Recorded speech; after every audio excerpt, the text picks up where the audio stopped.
La manifestation d'aujourd'hui est un des points inscrits dans le plan d'action qui a été élaboré par le collectif pour la libération de Pape Alé Niang.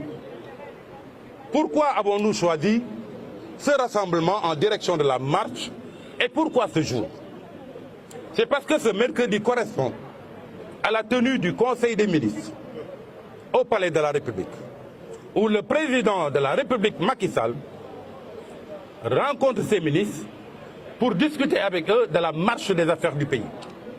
Et nous, aujourd'hui, notre Conseil des ministres, c'est ce Conseil des médias que nous tenons aujourd'hui pour vraiment parler aux Sénégalais sur un point qui nous tient particulièrement à cœur, à savoir la libération de Pape Alé Niang. Cette marche aussi est destinée à rassembler toute la corporation autour de cette cause. Jusque-là, nous avons eu à rencontrer, en tant que collectif pour la libération de Pape Alé Niang, les avocats qui assurent sa défense.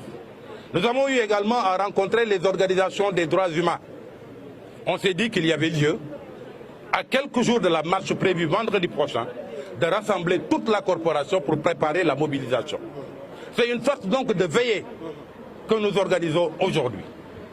Et cette veillée-là, nous convions tous les Sénégalais à en comprendre le sens.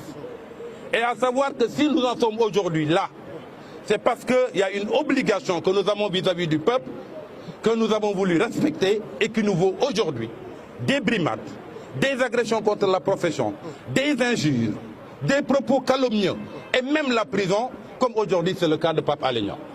Il faudrait donc que les Sénégalais sachent qu'au-delà de Pape Alé Niang, c'est un combat pour la liberté au Sénégal, un combat pour la démocratie, un combat pour la liberté d'expression. Et tant que Pape Alé Niang sera dans les liens de la détention, nous allons continuer à mettre la pression sur le gouvernement.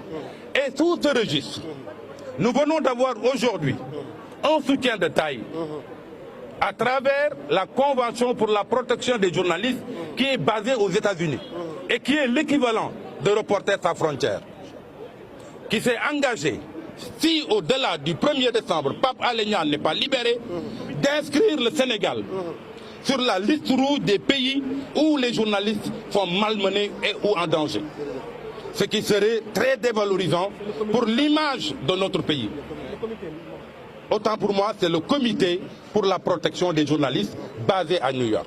C'est un soutien de taille et une pression supplémentaire qui est mise sur le gouvernement pour que Pape Alé Niang soit libéré le plus rapidement possible. Rendez-vous donc à tous les Sénégalais vendredi pour la marche prévue et dont le pays de départ est prévu au niveau de l'école normale supérieure. Je vous remercie. Merci.